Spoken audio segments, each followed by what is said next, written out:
Hi friends, good morning. அத்தி செடியை பாருங்கள். அத்தி செடியில் காயெல்லாம் விட்டுருச்சு. அதுக்கப்புறம் வியூவர்ஸ் நல்லா பார்க்குறீங்க. கொஞ்சம் அதை அப்படியே ஒரு லைக் பட்டனையும் ஒரு சப்ஸ்கிரைப் பட்டனையும் தட்டி விட்டுட்டு போனீங்கன்னா இன்னும் நல்லாயிருக்கும். நம்ம அத்தி செடியும் காய்ச்சிருச்சு.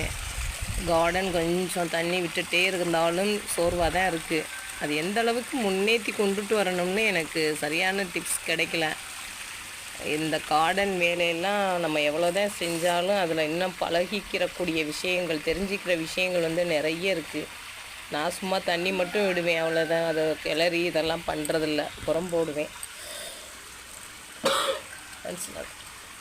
பாருங்கள், சுண்டக்காய் செடியெல்லாம் வச்சுருந்தோம். அது ஓரளவுக்கு இப்போ தான் காய்க்க ஆரம்பிக்குது. இருந்தாலும் நிறைய எறும்பு, கரையான் இது மாதிரி போய் அதை செடியை நல்லா வளர விட மாட்டேங்குது. Thank you friends. லைக் பண்ணுங்கள், ஷேர் பண்ணுங்கள், சப்ஸ்கிரைப் பண்ணுங்கள்.